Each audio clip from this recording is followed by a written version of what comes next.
Hi ladies! Today we're going to talk about color matching and how to get the right match for your customers and yourselves.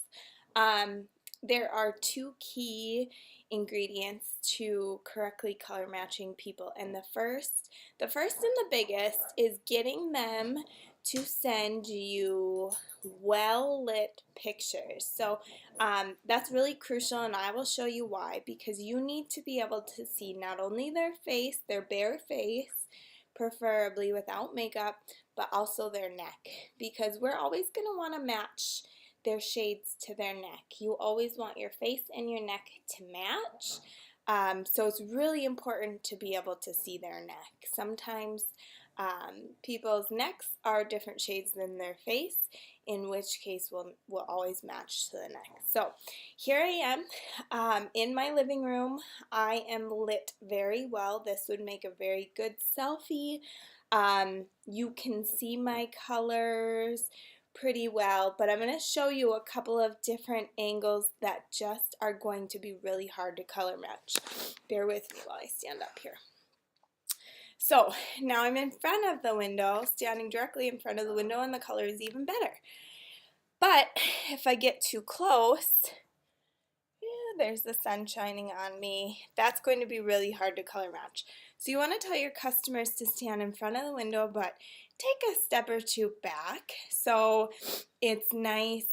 It's almost like the open shade. When you're a photographer, you're always looking for that open shade. This is kind of like that. See, gets a little bit bright, too sunny. It's hard to color match that. Okay, and then if I turn, it's really hard to color match this because half of my face is in the shadow and the other half is lit, but it's very bright. It's hard to tell. Now, sometimes when you tell your customers to stand by a window, they immediately do this. This is also really hard to color match because your face looks really dark, way darker than it normally does. So that's going to be hard to color match too. Good. Not so good. Okay, I'm also going to show you one other situation that we see a lot of.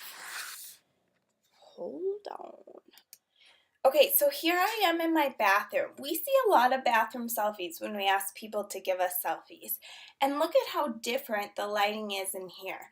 I look yellow, and my skin isn't really yellow. So if you get a bathroom selfie like this, it's going to be really, really hard for you to match. So now that you've seen how important lighting in the photos are, you are going to want to make sure your customers give you good pictures. If they don't send you a good picture right away, educate them a little bit on what makes a good picture. And then don't be afraid to ask them for another one, because they should be grateful that you are taking the time to make sure that they have the right color. Hey guys, it's me. I'm back, and I'm going to show you now how to accurately color match now that you have a good picture from your customers.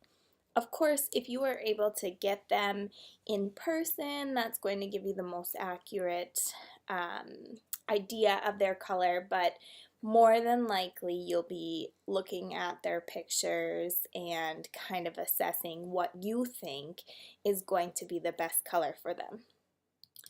So I'm going to show you the 5 lightest shades that we carry, because these are the 5 shades that I sell the most of, and I'm going to talk about them and why I would choose one over the other. First, Scarlet and Taffeta are 2 shades that are what we call neutral, for neutral skin tones. And what that means is the skin will see some yellow and some red in their skin tones. A lot of times they will burn and then tan, and it's hard to kind of distinguish if they're more yellow or more pink. And I definitely have more of a neutral skin tone. We have chiffon and organza being the lighter of the two, and these are more for people who have pink undertones. So typically they're going to be the ones that burn really easily, and their burn kind of stays a burn and doesn't really turn into a tan. A lot of times it's obvious that they are pink undertones because you see that pink or redness right in their skin. And again, we are looking at their neck. So sometimes, like with me, my face is usually more pink and my neck is more yellow. So that kind of shows you like that's where my neutral skin tone comes from. And you'll see that sometimes in people. And in some cases, you might match the yellow in the neck with a yellow undertone foundation like velour or satin. So that brings me to velour and satin, and those are more for yellow undertones, and you will see that these people tend to tan better than anything else. A lot of times you can see a lot of yellow in their skin. So that is one of the questions that I always ask. Do you burn or do you tan? Do you burn and then tan?